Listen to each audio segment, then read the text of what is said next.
Hello, everyone. This is the last week of March. I hope you've been having a great time. I know that I did. I've been showing you highlights of some things that I've been doing to celebrate my birthday and just beautiful moments with people in my life.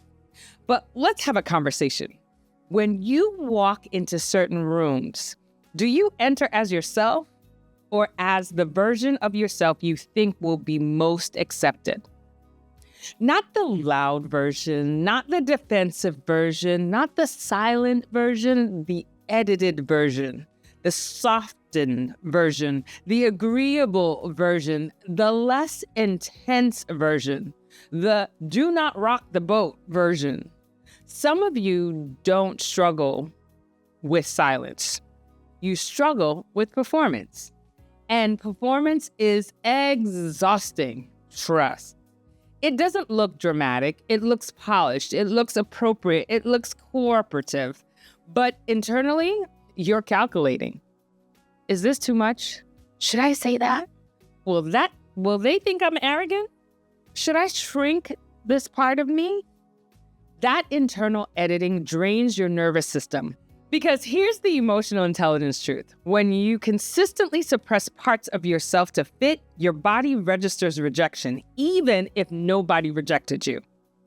Think about that for a minute.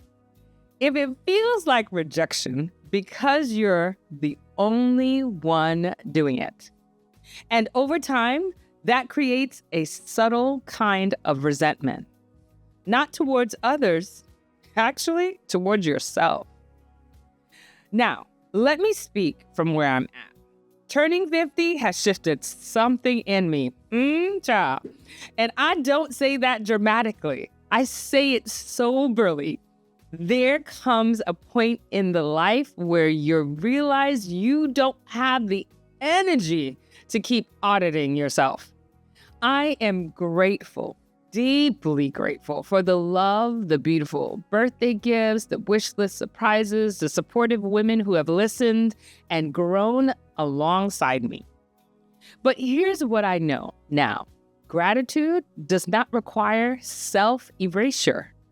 You can be thankful and still be fully yourself.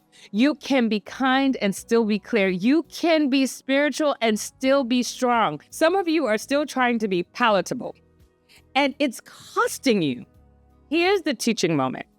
Authenticity is not about saying everything you think. It's about removing the unnecessary edits. It's about alignment. When your thoughts, your tone, your posture, and your presence line up, your body relaxes. When they don't, you feel tired, and even if nothing bad happened, you still feel tired.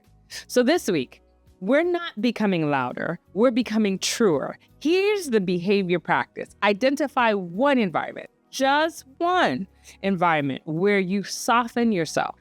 Work, family, church, friend group. Ask yourself, what part of me do I hide here? Then adjust one small behavior. If you usually agree quickly, pause before agreeing. If you usually downplay your success, stop minimizing it. Be proud of it. If you usually avoid eye contact when stating your opinion, hold it. Not dramatically, intentionally. That's behavior modification. Small, consistent shifts create identity stability. And if you feel fear rising when you imagine that, that's honesty. Because underneath performance is usually a belief. If I show up fully, I will lose connection. That's a limiting belief. And if you need help dismantling that story, that's why I created Fearlessly Authentic, because you become relevant. Not because you need to become bold, but because you need to become aligned. But hear me clearly. This week is not about becoming someone new. No. It's about stopping the quiet edits. Here's your challenge. In one space this week, show up 10% less edited.